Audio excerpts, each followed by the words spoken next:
చెన్నై విరుదునగర్లో భారీ పేలుడు సంభవించింది. కట్టనారపట్టిలో టపాసులు తయారు చేసిన ఫ్యాక్టరీలో పేలుడు జరిగింది. ఈ ఘటనలో 16 మంది మృతి చెందారు.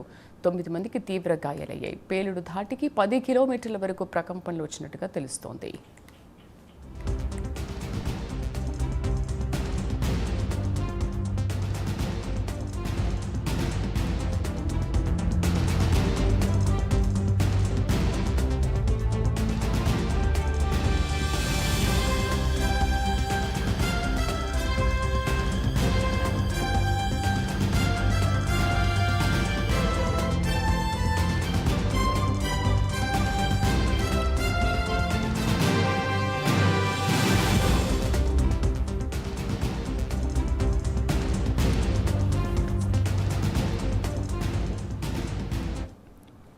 చెన్నై విరుదునగర్లో భారీ పేలుడు సంభవించింది. కట్టనారపట్టిలో టపాసులు తయారు చేసిన ఫ్యాక్టరీలో ఒకసారిగా పేలుడు జరిగింది. ఘటనలో 16 మంది మృతి చెందారు. 9 మందికి తీవ్ర గాయాలయ్యాయి. పూర్తి సమాచారం కరెస్పాండెంట్ రవివర్మ అందిస్తారు.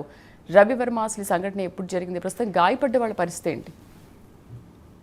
తమిళనాడులోని విరుదునగర్లో భారీ పేలుడైతే బాణసంచ తయారీ ఫ్యాక్టరీ కర్మాగారంలో భారీ పేలుడైతే సంభవించింది.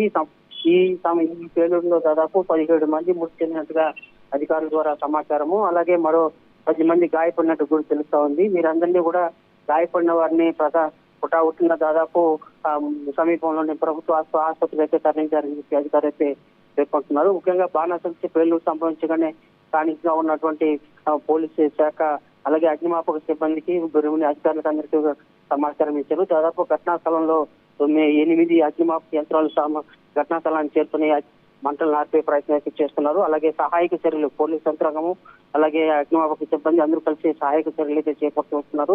దట్టమైన పొగ అలుముకోవడంతో ఆ ప్రాంతంలో సహాయక చర్యలకైతే కొద్దిగా ఆటంకం కలుగుతోందని కూడా తెలుస్తోంది. ముఖ్యంగా ఎటు అంటే దాదాపు ఓవైపు క్లిష్టమైన ఎండలు, మరోవైపు బాణాసంచులు తయారీ జరుగుతున్న క్రమంలోనే 3 గంటల ప్రాంతంలో ఒక్కసారిగా పేలుడు సంభవించిందని చెప్పి కూడా స్థానికులైతే పేర్కొంటున్నారు. ఈ పేలుడు దాటికి దాదాపు స్థానికంగా ఘటనా స్థానంలోనే 17 మంది మృతి చెందారు. ఈ మృతుల సంఖ్య మరింత పెరిగే అవకాశం ఉందని కూడా తెలుస్తున్నారు. ముఖ్యంగా ఫ్యాక్టరీలో దాదాపు 60 మంది కార్మికులు పనిచేస్తున్నారని చెప్పేసి కూడా ఫ్యాక్టరీలో స్థానికంగా ఉన్నటువంటి ప్రజలైతే పేర్కొంటున్నారు. ఫ్యాక్టరీ పేలుడు సంభవించడంతో ఫ్యాక్టరీ యజమాని పరారైనట్టు కూడా తెలుస్తా ఉంది. అయితే ఈ ఘటన జరిగిన వెంటనే స్థానికంగా ఉన్నవారు అలాగే పోలీసులకు సమాచారం ఇచ్చారు. సహాయక చర్యలు అయితే పోలీసులతో పాటు స్థానికులు కూడా సహాయ సహకారాలు అందిస్తున్నారు. ముఖ్యంగా ఈ ఘటనకు జరిగిన వెంటనే కంపెనీ ఫ్యాక్టరీ యజమాని పరారు కావడంతో కాకుండా మరో 20 మంది కార్మికులు అంటే ఫ్యాక్టరీ లోపల చిక్కుకున్నట్టు కూడా తెలుస్తా ఉంది. ఈ పొగ వల్ల సహాయక చర్యలకు ఆటంకం కలుగుతా ఉందని కూడా స్థానికంగా ఉన్నటువంటి పోలీసులు అలాగే అగ్నిమాపక సిబ్బంది పేర్కొంటున్నారు. సహాయక చర్యలు అయితే ముమ్మరంగా చేపట్టారు. వీరికి ప్రభుత్వం కూడా అన్ని విధాల తోడ్పాటును అందిస్తుందని కూడా పేర్కొంటున్నారు. ఒకవైపు ఎన్నికల హడావుడిలో ఉన్నటువంటి ప్రభుత్వ అధికారులు, మరోవైపు ఈ పేలుడు సంభవించడంతో ఘటనా స్థలానికి అంబులెన్స్ చేరుకునేదానికి అలాగే ప్రభుత్వ అధికారులు చేరుకునేందుకు ఆలస్యమైందని కూడా తెలుస్తా ఉంది. అన్ని రకాల చర్యలు అయితే చేపడుతూ వస్తున్నారు. మరింత పూర్తి సమాచారం మరి కాసేపులో తెలిసే అవకాశం ఉందని Sridevi. Right Ravi Varma, thank you.